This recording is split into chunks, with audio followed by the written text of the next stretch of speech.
안녕하세요. 잠시 세상의 소음에서 벗어나 우리 영혼에 깊은 울림을 주는 지혜의 말씀으로 여러분을 초대합니다. 오늘 우리가 함께 나눌 이야기가 여러분의 마음에 하나님의 따스한 은혜로 가득 채워지기를 소망합니다. 만약 이 귀한 말씀을 더 많은 이들과 나누고 싶으시다면 구독과 좋아요를 통해 하나님의 은혜를 전파하는 일에 동참해 주십시오. 여러분의 작은 실천이 누군가에게는 큰 위로와 희망이 될 것입니다. 주님의 이름으로 여러분 모두를 축복합니다. 혹시 여러분의 마음을 무겁게 짓누르는 무언가가 있습니까?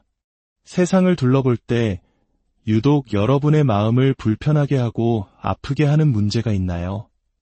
어떤 불의한 일이나 해결되지 않는 고통, 소외된 이웃들의 모습일 수 있습니다.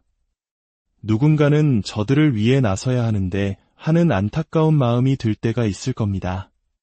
어쩌면 학대받는 이들, 무시당하는 이들, 혹은 도움이 절실히 필요한 사람들을 보며 그리스도인으로서 우리가 무언가 해야 한다는 책임감을 느낄 수도 있습니다. 많은 분들이 마음속에 이러한 거룩한 부담감을 안고 살아갑니다. 하나님을 대신하여 마음 아파하고 그 문제 때문에 잠 못 이루는 밤을 보내기도 합니다. 우리가 기억해야 할 중요한 사실이 있습니다. 바로 당신이 짊어진 그 부담감은 당신이 감당해야 할 소명을 드러낸다는 것입니다. 다시 한번 말씀드립니다. 당신의 마음을 무겁게 하는 그 문제는 바로 하나님께서 당신에게 맡기신 사명의 시작점일 수 있습니다. 당신의 마음을 아프게 하고 분노하게 만드는 바로 그 일이 당신을 움직여 다른 사람의 삶에 변화를 가져오는 사역으로 이끌어갈 원동력이 될 수 있다는 뜻입니다. 그리고 또 한 가지 놀라운 사실은 우리는 스스로가 얼마나 위대한 일의 시작점에 서 있는지 거의 알지 못한다는 것입니다.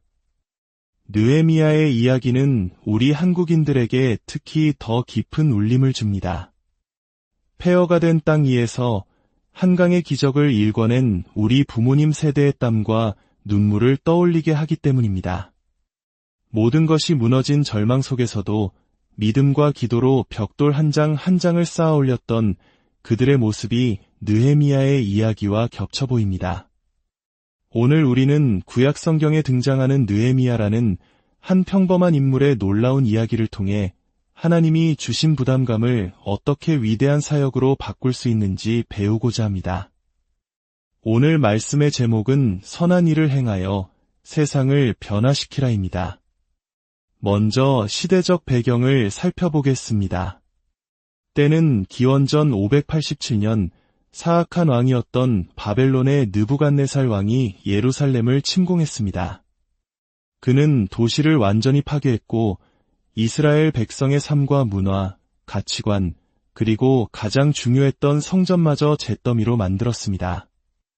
살아남은 유대인들은 포로로 끌려가 희망을 잃은 채 절망적인 나날을 보내야 했습니다. 수십 년의 세월이 흐른 뒤 일부 유대인들이 포로 생활에서 풀려나 고향 예루살렘으로 돌아갈 기회를 얻게 됩니다. 하지만 그들이 마주한 고향은 폐허 그 자체였습니다.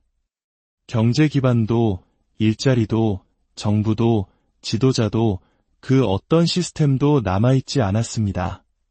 무엇보다 그들에게는 희망이 없었습니다. 돌아온 이들은 재건을 시도했지만 곧 한계에 부딪혔고 아무런 진전도 이루지 못했습니다. 그렇게 예루살렘이 파괴된 지 140년이라는 긴 세월이 흘렀습니다. 바로 그때 느헤미야라는 지극히 평범한 한 남자가 자신의 동포와 무너진 도성의 소식을 듣고 마음의 깊은 슬픔을 느끼게 됩니다. 다시 한번 강조하지만 그는 목사도 제사장도 선지자도 아니었습니다. 심지어 건축 전문가도 아니었죠. 그는 그저 페르시아 왕의 술잔을 관리하는 술관원이었습니다. 왕에게 술을 올리기 전 독이 들었는지 먼저 맛보는 왕의 신변을 책임지는 신하였을 뿐입니다. 즉, 그에게는 공식적으로 어떤 직이나 권한도 없었습니다. 그가 가진 것은 오직 하나, 하나님께서 주신 불타는 열정이었습니다. 지금 이 말씀을 듣고 있는 여러분 중에도 어떤 직함이나 공식적인 임명을 받지는 않았지만 무언가 중요한 일을 향한 하나님의 열정을 품고 있는 분이 계실 겁니다. 바로 그 열정이야말로 세상을 변화시킬 자격입니다. 느헤미야는 동포의 비참한 소식을 듣고 가장 먼저 주저앉아 울었습니다. 그는 슬퍼하며 금식했고 오랜 시간 애통했습니다. 그리고 무릎을 꿇고 기도했습니다. 느헤미야서에는 그가 하늘의 하나님께 간구하는 장면이 12번이나 나옵니다. 마침내 그는 자리에서 일어나 행동하기로 결심합니다. 누군가는 이 일을 해야 한다. 그게 바로 나여야 한다. 그렇다면 어떻게 그 선한 일을 시작하고 세상을 변화시킬 수 있을까요? 오늘 4가지 구체적인 방법을 나누고자 합니다. 하나님의 성령께서 우리에게 힘을 주셔서 이 말씀을 듣고 실천할 수 있기를 기도합니다. 첫째, 하나님을 신실하게 찾으십시오. 우리는 느헤미야가 끊임없이 반복해서 하나님 앞에 나아가 기도하는 모습을 보게 됩니다.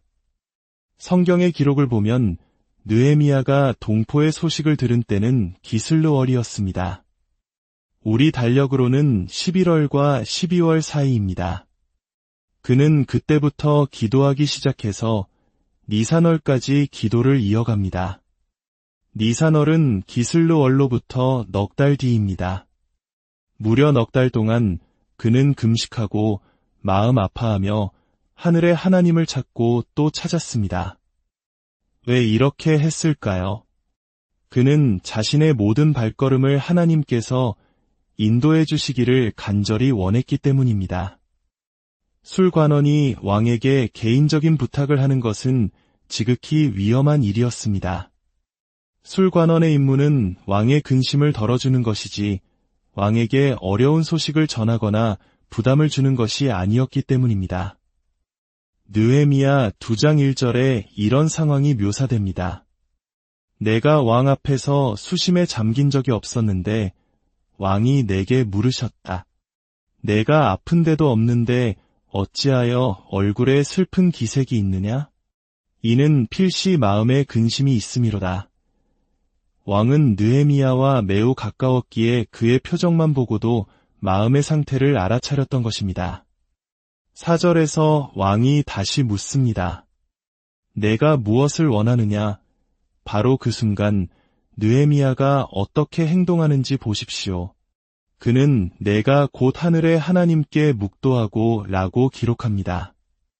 여기서 묵도했다는 것은 넉 달 동안 드렸던 긴 기도의 연장선상에 있는 짧은 기도였습니다. 그는 이미 하나님과 깊이 교제하고 있었기에 결정적인 순간에 마치 문자 메시지를 보내듯 하나님께 즉시 도움을 구할 수 있었던 것입니다. 하나님, 도와주세요. 지혜를 주세요. 제 걸음을 인도해 주세요. 무슨 말을 해야 할지 알려주세요. 우리는 2가지 방식의 기도를 모두 드려야 합니다. 하나님과 함께하는 길고 깊이 있는 기도의 시간을 통해 친밀함을 쌓아야 합니다. 그래야만 긴박한 순간에 이미 가까워진 하나님께 짧지만 강력한 기도를 드릴 수 있는 것입니다. 기도에 관해 이것을 꼭 기억하십시오. 하나님의 능력 앞에는 너무 커서 해결하지 못할 문제가 없으며 하나님의 마음 앞에는 너무 작아서 무시당할 문제도 없습니다. 할렐루야! 하나님은 우리의 모든 것을 돌보십니다.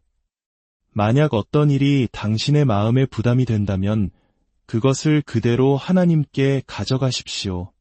제 아내는 세상 누구보다 자비로운 사람입니다. 몇 년 전 아내의 마음속에 어려운 환경에서 벗어나 새로운 삶을 시작하려는 여성들을 돕고 싶다는 부담감이 생겼습니다.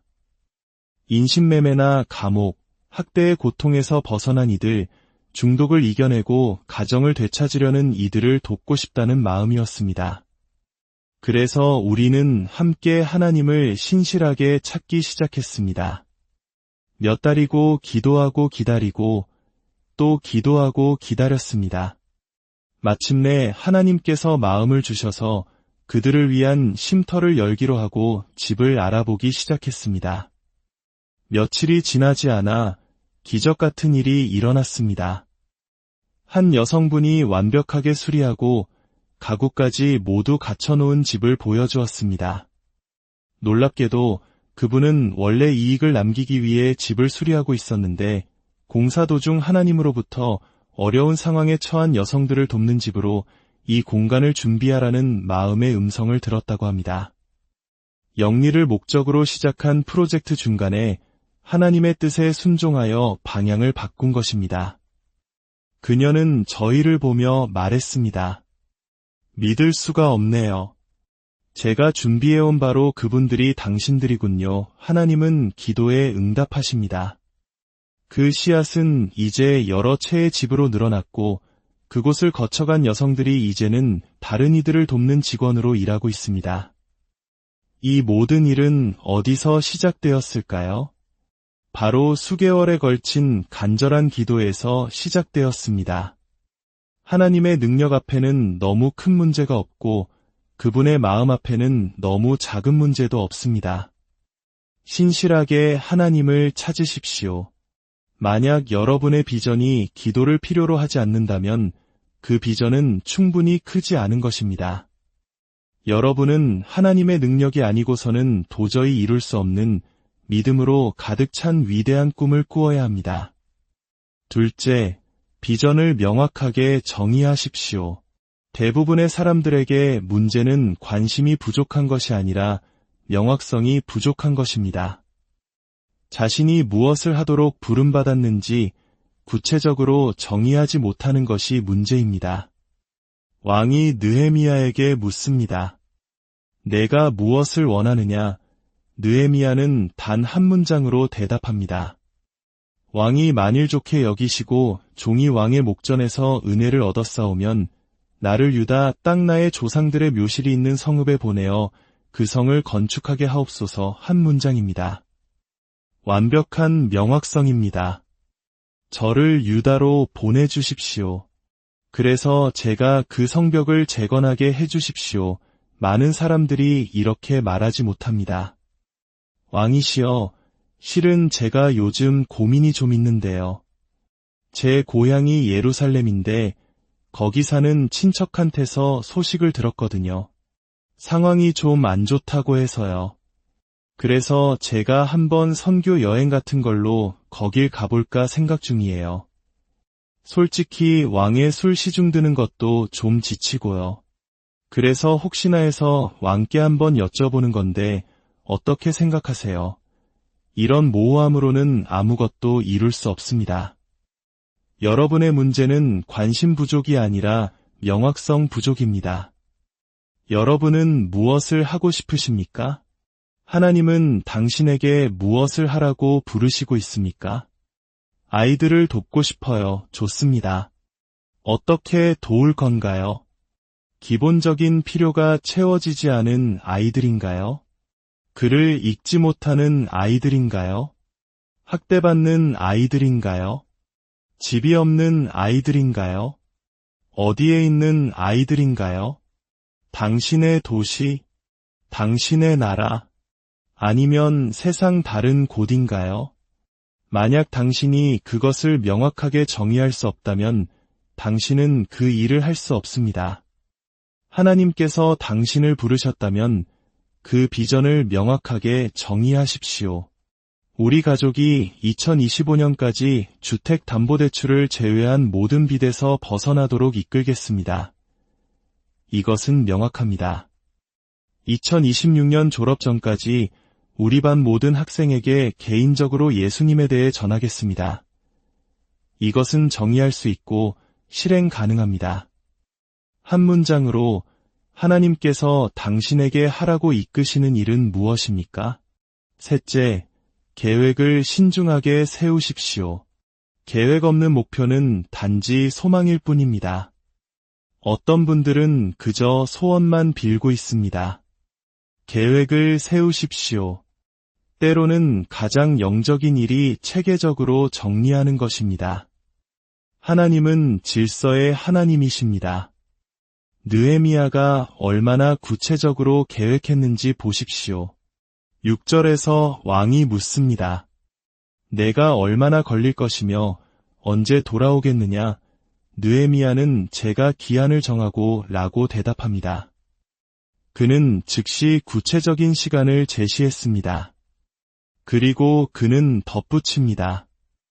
왕께서 좋게 여기시면 강 서쪽 총독들에게 내리시는 조서를 제게 주사 그들이 저를 용납하여 유다에 이르기까지 통과하게 하시고 또 왕의 삼림 감독 가삽에게 조서를 내리사 그가 성전에 속한 영문이 문과 성곽과 내가 들어갈 집을 위하여 들보로 쓸 제목을 주게 하옵소서.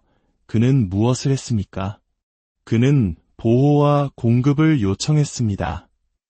여행을 위한 신변 보호와 건축을 위한 자재 공급. 그는 매우 명확했습니다. 그리고 성경은 이렇게 기록합니다. 내 하나님의 선한 손이 나를 도우심으로 왕이 허락하고 그는 하나님을 찾았고 성령의 인도를 받았습니다. 그리고 자신이 무엇을 할 것인지 명확히 한 후 어떻게 그것을 성취할 것인지 계획을 세웠습니다. 완벽한 계획일 필요는 없습니다. 저는 열정 없이 몇 달 뒤에 실행할 완벽한 계획보다 오늘 당장 열정을 가지고 실행할 좋은 계획을 더 선호합니다. 그냥 시작하는 것입니다. 제 계획은 항상 이것입니다. 다음으로 해야 할 올바른 일을 하라. 그것이 제 계획입니다. 한 걸음 한 걸음 신실하게 나아가는 것입니다. 성공이란 미래의 어떤 성취를 이루는 것이 아니라 오늘 올바른 일을 신실하게 행하는 것입니다. 넷째, 사람들에게 열정적으로 영감을 주십시오. 느헤미야는 예루살렘에 도착하여 백성들을 만납니다. 그는 현실을 솔직하게 인정하며 말합니다. 우리가 당한 공경은 여러분도 보고 있는 바와 같습니다. 예루살렘이 황폐하고 성문이 불탔습니다. 그는 문제를 덮거나 괜찮은 척하지 않았습니다. 그리고 그는 외칩니다. 자, 예루살렘 성을 건축하여 다시 수치를 당하지 말자. 그리고 덧붙입니다. 내가 또 그들에게 하나님의 선한 손이 나를 도우신 일과 왕이 내게 이른 말씀을 전하였더니 하나님께서 우리와 함께 하십니다. 하나님께서 일하고 계십니다. 하나님은 우리 편이십니다. 이것이 바로 우리가 주변 사람들에게 불어넣어야 할 영감입니다. 하나님께서 이 일을 위하시며 우리와 함께 하시고 결코 우리를 떠나거나 버리지 않으신다는 믿음 말입니다. 감리교의 창시자 존 웨슬리는 이렇게 말했습니다. 당신 자신을 열정의 불로 태워라. 그러면 사람들이 당신이 타는 것을 보러 수마일 박에서도 올 것이다. 여러분은 무엇에 마음이 아프십니까? 그 아픔이 여러분의 마음을 깨뜨려 더 이상 혼자만 간직할 수 없을 정도가 되게 하십시오. 그저 분노로 사람들을 밀어내는 것이 아니라 사람들을 끌어당기는 거룩한 열정으로 변화시키십시오. 우리는 재건할 수 있습니다. 우리는 우리 민족을 구할 수 있습니다. 더 이상 수치를 당하지 않을 것입니다. 어쩌면 하나님께서 바로 당신에게 그 부담감을 맡기셨을지도 모릅니다. 다른 사람들보다 유독 그 문제가 당신을 더 아프게 하는 이유는 다른 누구도 아닌 바로 당신에게 맡겨진 사명이 있기 때문일 수 있습니다. 당신이 짊어진 그 부담감은 당신이 감당해야 할 소명을 드러냅니다. 평범한 사람이라고요? 자격이 없다고 느끼나요? 준비되지 않았다고요? 축하합니다. 당신은 하나님께서 사용하시기에 가장 완벽한 유형의 사람입니다. 선한 일을 어떻게 해야 할까요? 하나님을 신실하게 찾으십시오. 비전을 명확하게 정의하십시오. 계획을 신중하게 세우십시오. 그리고 사람들에게 열정적으로 영감을 주십시오. 그리고 믿음의 발걸음을 내디드십시오. 그러면 당신의 작은 발걸음을 통해 하나님께서 당신이 상상했던 것보다 훨씬 더 위대한 일을 이루시는 것을 보게 될 것입니다. 혹시 지금 하나님과의 살아있는 개인적인 관계가 없다고 느끼는 분이 계십니까? 예수님이 누구신지 잘 모르는 분도 괜찮습니다. 당신은 우연히 여기에 있는 것이 아닙니다. 하나님께서 당신을 이 순간으로 이끄셨습니다. 예수님은 하나님의 아들이시며 죄가 없으신 분으로 이 땅에 오셨습니다. 그분은 의인을 위해서가 아니라 죄인을 위해, 온전한 자가 아니라 상한 자를 위해 오셨습니다. 바로 저와 여러분 같은 사람들을 위해 오셨습니다. 예수님은 우리의 죄를 대신하여 십자가에서 죽으시고 사흘 만에 부활하심으로 죽음과 어둠의 권세를 이기셨습니다. 누구든지 예수님의 이름을 부르는 자는 구원을 얻고 용서받으며 변화될 것입니다. 오늘 믿음으로 당신의 삶을 그분께 드리십시오.